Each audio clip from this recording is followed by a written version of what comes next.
Cathie Wood's Ether ETF pullback is likely due to fee war. The asset manager's name was removed from a recent document filed with the Securities and Exchange Commission in preparation for the launch and later confirmed that it dropped out of the race. Cathie Wood's ARK was the first company to seek permission to create a spot Ether exchange-traded fund ETF in September, a pioneer who blazed the trail before a wave of other high-profile applicants. And then, within the past week, it bowed out without explaining why. Chalk it up to the intense battle to lure customers with low fees for crypto ETFs, according to experts. During a fireside chat at CoinDesk's Consensus Conference in Austin, Texas, last week, Wood said ARK's spot Bitcoin ETF, launched earlier this year, wasn't making the firm any money because it charges investors such a low fee, 21%. While it's comparable to what other Bitcoin ETF issuers charge, it's significantly lower than what non-crypto ETFs typically charge. Perhaps this is a simple business decision, said Nate Jarosai, president of the ETF store. If ARK21 shares Bitcoin ETF ARK can eclipse $3.5 billion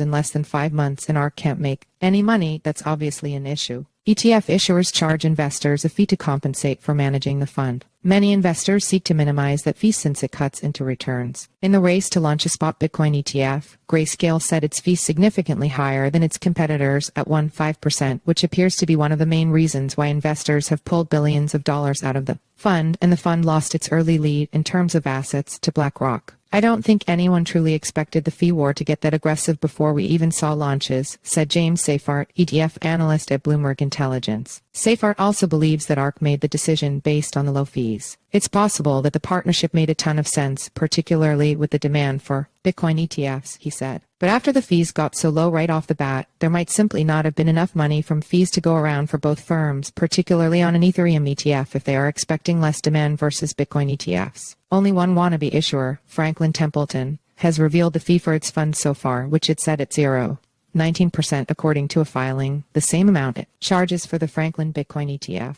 Despite the low fee structure of the ETFs, ARK's departure from the race came as a shock, given the asset manager's strong footing in the industry and its offering of multiple other Ether-related funds. This is a surprising move from my perspective, said Jarosai. From a longer-term branding perspective, I'm surprised ARK wouldn't find value in being involved in the spot Ether ETF category. ARK has been much more forward-thinking around crypto than many of their competitors, so it's odd to see them sit this one out. A representative for ARK Invest could not be reached for comment.